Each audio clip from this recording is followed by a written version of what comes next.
Hello students, जैसा कि आपको पता है कि हम लोगों ने थर्ड चैप्टर को चला रखा था और ये थर्ड चैप्टर का लेक्चर नंबर 6 है। इस लेक्चर में हम लोग किसी कंडक्टर स्फीयर के कारण इलेक्ट्रिक पोटेंशियल की वैल्यू को कैलकुलेट करेंगे अलग अलग लोकेशंस पर। ठीक है, तो क्या करना है अपन लोगों को, हमारा जो टॉपिक है वो टॉपिक है potential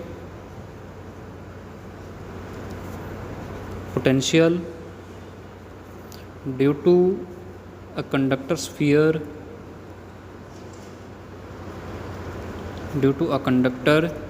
sphere at various locations.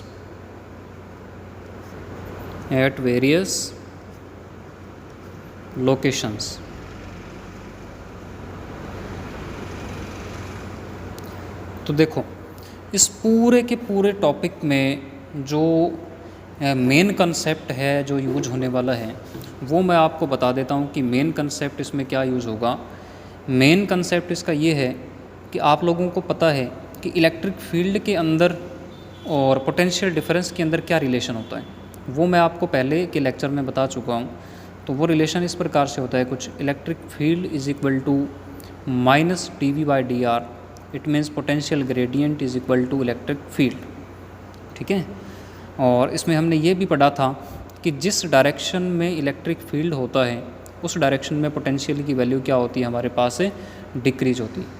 जैसे suppose that potential electric field है वो इस डायरेक्शन के अंदर है, इलेक्ट्रिक फील्ड इस डायरेक्शन के अंदर है A to B। तो अपने कह सकते हैं कि जो VA होगा मतलब पोटेंशियल एट पॉइंट A वो ग्रेटर देन होगा potential at B। Why? Because this relation is tell कि जिस डायरेक्शन में इलेक्ट्रिक फील्ड जाएगा उस डायरेक्शन में पोटेंशियल डिफरेंस की वैल्यू क्या होगी, हमारे पास डिक्रीज होगी। ओके, इस रिलेशन को हम लोग आगे थोड़ा सा एक्सपेंड करें, मतलब dV को एक तरफ ले आएँ और इधर को इसको लिखें हम लोग -C.dr, और यदि हम लोग इसको इंटीग्रेट कर दें, dV को इंटीग्रेट कर दें, इधर साइड इंटीग्रेशन अप्लाई होगा किस पे, -C.dr पे। ओके, और यहाँ हम लोग लिमिट लगा लें कौन सी, A to B। लिमिट मैं लगा लेता हूँ कहाँ से कहाँ तक, A to B, इधर भी लग जाएगी A to B। इस इक्वेशन का यूज़ करके हम लोग पोटेंशियल डिफरेंस को मेज़र कर सकते हैं पॉइंट A और पॉइंट B के बीच में। कंडीशन क्या है, हमें इलेक्ट्रिक फील्ड की वैल्यू क्या होनी चाहिए, पता होनी चाहिए। जो भी इलेक्ट्रिक फील्ड होगा उस लोकेशन पर इलेक्ट्रिक फील्ड को हम लोग क्या कर देंगे, इंटीग्रेट कर देंगे विथ रिस्पेक्ट टू dr, तो वो मिलेगा हम लोगों को पॉइंट A और B के बीच में पोटेंशियल डिफरेंस। और यदि हमें पोटेंशियल को फाइंड करना है, किसको फाइंड करना है, यदि हमें पोटेंशियल को, तो आपको पता है कि पोटेंशियल फाइंड करने का कंसेप्ट क्या होता है, हम लोग टेस्ट चार्ज को कौन सी लोकेशन से इलेक्ट्रिक फील्ड तक लेके आते हैं, तो हम बोलते हैं कि इन्फिनिटी से इलेक्ट्रिक फील्ड तक लेके आते हैं। तो हम लोग A को क्या बना देंगे, इन्फाइनाइट बना देंगे, और पॉइंट A तक लेके आएंगे, तो वो बनेगा हमारे पास potential at point A -E.dr और इन्फिनिटी टू A। ठीक है, तो ये फॉर्मूला हमारे पास रहने वाला है, V is equal to minus integration E.dr under limit infinity to A। इसी कंसेप्ट का यूज़ करके बार बार हमारे पास इस एप्लीकेशन के जो फॉर्मूले हैं वो मिलते रहेंगे अपने को। ठीक है, तो कंडीशन पे पहुंचो, हमारे पास क्या है, एक कंडक्टर स्फीयर है। कौन सा स्फीयर है, हमारे पास एक कंडक्टर स्फीयर है। तो आपको पता है कि कंडक्टर स्फीयर वो स्फीयर होता है जो अंदर से होलो हो, और यदि ये अंदर से होलो होगा तो इसको जितना भी चार्ज देंगे वो चार्ज इसकी सरफेस पर जा कर के एक्यूमुलेट हो जाएगा ऐसे। ठीक है बात, इसके सरफेस पर जा कर के क्या हो जाएगा, एक्यूमुलेट हो जाएगा। अब यदि आप थोड़ा सा इसको गौर से देखो तो ये मेटालिक सरफेस है या कंडक्टर स्फीयर है, तो इसका जो इलेक्ट्रिक फील्ड होगा वो रेडियली आउटवर्ड होगा और इस सरफेस के नॉर्मल होगा, ऐसे इसका इलेक्ट्रिक फील्ड होगा। ठीक है, इसके अराउंड चारों ओर इसका इलेक्ट्रिक फील्ड को रिप्रेजेंट किया जाएगा। अब बात ये है कि हमें क्या चीज़ कैलकुलेट करना है, पोटेंशियल कैलकुलेट करना है। तो पोटेंशियल इसके लिए हम लोग 3 कंडीशन बनाएंगे। सपोज दैट इस कंडक्टर स्फीयर की जो रेडियस है वो हमारे पास कैपिटल आर है और इस पर जो चार्ज है, अमाउंट ऑफ चार्ज है वो कितना स्मॉल क्यू है। तो इसकी 3 लोकेशन बनेंगी। यदि हमारा पॉइंट आउटसाइड द स्फीयर है तो हम लोग इस पर भी कैलकुलेट कर सकते हैं किसको, पोटेंशियल को। यदि हम इस पॉइंट को उठा के इस कंडक्टर स्फीयर के सरफेस पर ले आए तो हम लोग कंडक्टर स्फीयर के सरफेस पर भी इलेक्ट्रिक पोटेंशियल को क्या कर सकते हैं, फाइंड आउट कर सकते हैं। उसी प्रकार से हम लोग इस पॉइंट को यदि इसके अंदर ले जाएं तो उस अंदर वाले पॉइंट पर भी पोटेंशियल को कैलकुलेट किया जा सकता है। तो 3 लोकेशन बनती है इसकी, ठीक है। तो सबसे पहले मैं इसकी कौन सी कंडीशन लेता हूँ, आउटसाइड पोटेंशियल को कैलकुलेट करते हैं। कहाँ पोटेंशियल कैलकुलेट करते हैं, आउटसाइड। तो सबसे पहले हम लोग बात करें potential at point P outside the conductor, outside the conductor, ठीक है। ये अपन लोग कैलकुलेट करते हैं पहले।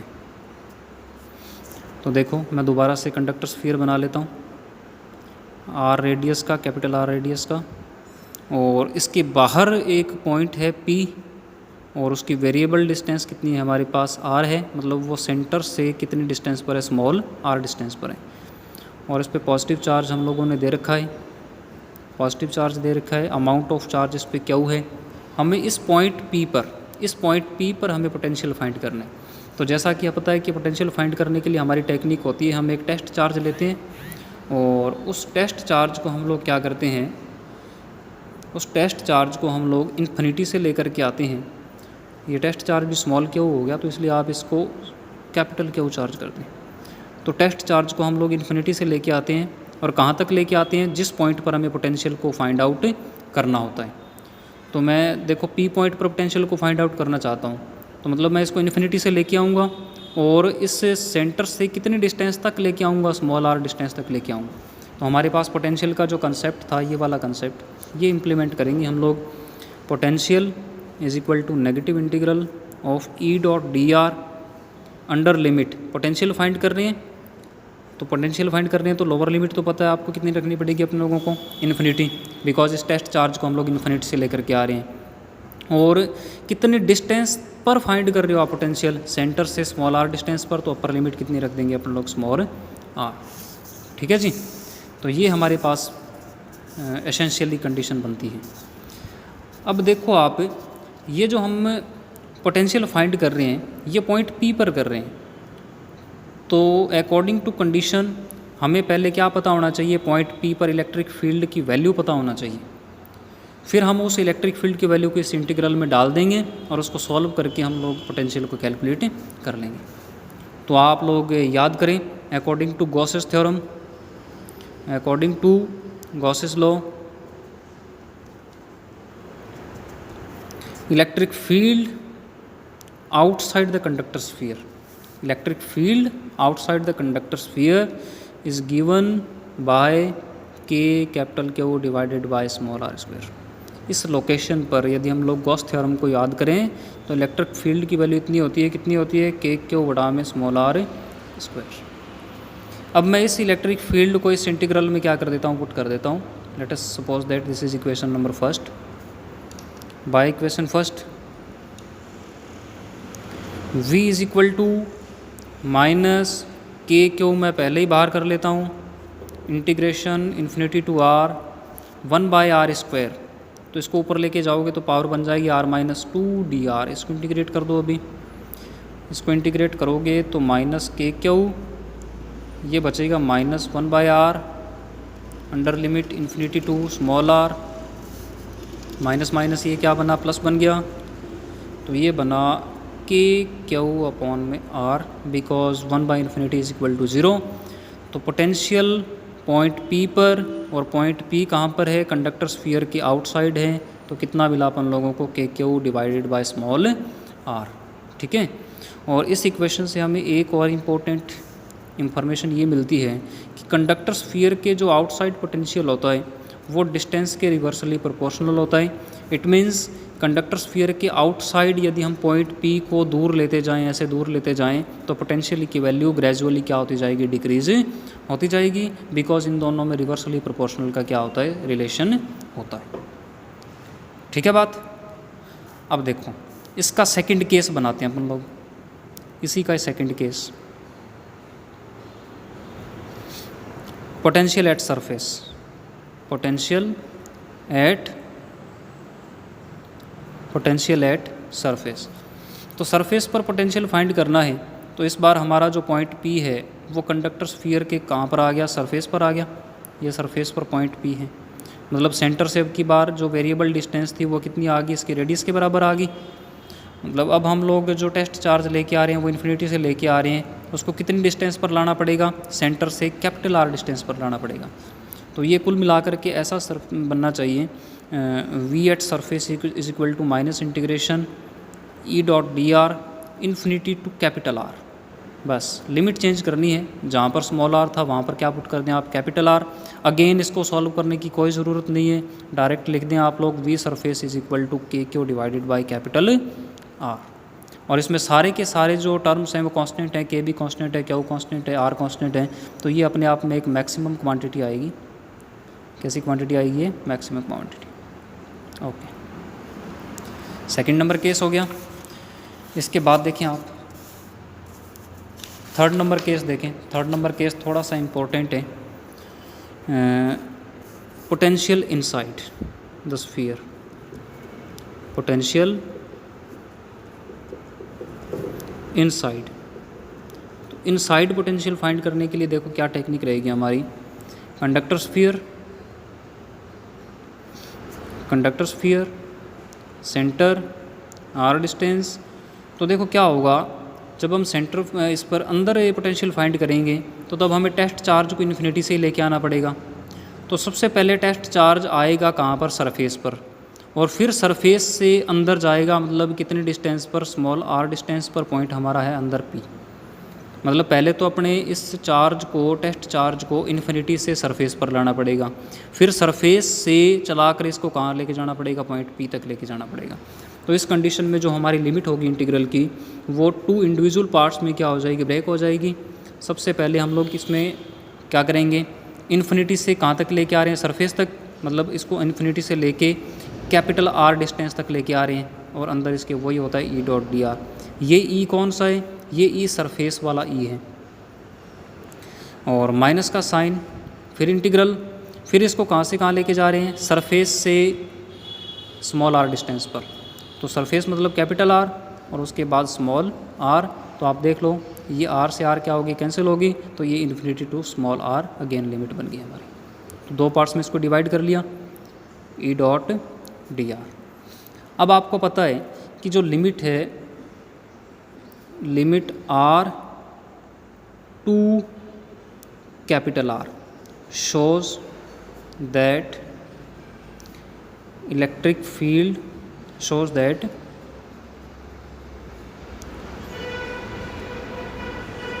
inner range of the sphere। मतलब यदि हम लोग इस रेंज को देखें, ये वाली रेंज कैपिटल R से स्मॉल r, तो ये इस कंडक्टर स्फीयर के अंदर की रेंज है, कंडक्टर स्फीयर के अंदर की रेंज है। तो यहाँ पर जो इलेक्ट्रिक फील्ड आएगा वो कंडक्टर स्फीयर के अंदर का इलेक्ट्रिक फील्ड आएगा, कंडक्टर स्फीयर के अंदर का इलेक्ट्रिक फील्ड आएगा। और कंडक्टर के अंदर इलेक्ट्रिक फील्ड आपको गॉस लॉ से पता है कि कितना होता है, ज़ीरो होता है। तो इट मीन्स जो सेकंड इंटीग्रल है वो तो क्या होने वाला है, ज़ीरो होने वाला है ना। Inner range of the conductor sphere so that electric field inside the conductor is equal to 0, and second integral will becomes 0। तो फर्स्ट इंटीग्रल बचेगा v is equal to minus infinity to capital R और E.dr, और ये same कुछ नहीं है जो आपने किया था सरफेस पर इलेक्ट्रिक फील्ड, सेम उसी को ये वापस रिप्रेजेंट कर रहा है। तो मैं इसको भी कितना लिख दूंगा, इसको भी हम लोग लिख देते हैं के Q divide by capital R. तो जितना सरफेस पर पोटेंशियल होगा उतना ही पोटेंशियल कंडक्टर स्फीयर के अंदर भी होगा, कोई भी चेंजिंग उसमें नहीं होती। ओके, अब इसका बनाते हैं अपने graph, V versus R graph for conductor. तो मैं यहाँ पर R को प्लॉट कर लेता हूँ, यहाँ V को प्लॉट कर लेता हूँ। ये है कंडक्टर स्फीयर का सेंटर, यहाँ पर आ गया स्मॉल r बराबर कैपिटल R, मतलब ये है रेडियस कंडक्टर स्फीयर की, ये सरफेस आ गया, और ये आ गया यहाँ पर आउटसाइड, मतलब ये स्मॉल r ग्रेटर देन हो गया किससे, कैपिटल R से। यहाँ पर स्मॉल r है वो लेस देन है किससे, कैपिटल R से। तो मतलब ये वाली जो रेंज है ये इनसाइड द कंडक्टर स्फीयर है, ये surface of the conductor sphere है, और ये आउटसाइड द कंडक्टर स्फीयर है। तो अब देखो आप लोग, कंडक्टर स्फीयर के अंदर कितना पोटेंशियल है, जितना सरफेस पर। तो सरफेस पर अपन लोगों को पता है कि मैक्सिमम होता है, तो सरफेस पर पहले आप बना लो, ये सरफेस पर है इतना पोटेंशियल, के क्यू बाई कैपिटल आर। कहाँ पर है ये, वी सरफेस पर है। और जितना सरफेस पर होता है उतना ही कहाँ पर होता है, आपको पता है कि अंदर होता है। ठीक है बात है। तो यहाँ पर आप लोग क्या कर लें, टिक कर लें, मतलब वी इनसाइड, ये भी आपको कितना मिला, के क्यू डिवाइड बाई आर, जितना सरफेस पर उतना ही अंदर। उसके बाद हम लोग इस रेंज में आ गए, और ये स्फीयर के बाहर की रेंज है। बाहर आपको पता है कि जो आउटसाइड का पोटेंशियल होता है वो रिवर्सली प्रोपोर्शनल होता है आर के, तो बाहर का ग्राफ ग्रेजुअली क्या होगा, डिक्रीज होता हुआ है ऐसे। तो ये वेरिएशन होगा पोटेंशियल का डिस्टेंस आर के साथ। सेकंड नंबर एप्लीकेशन हम लोग कल चेक करेंगे क्या है इसका।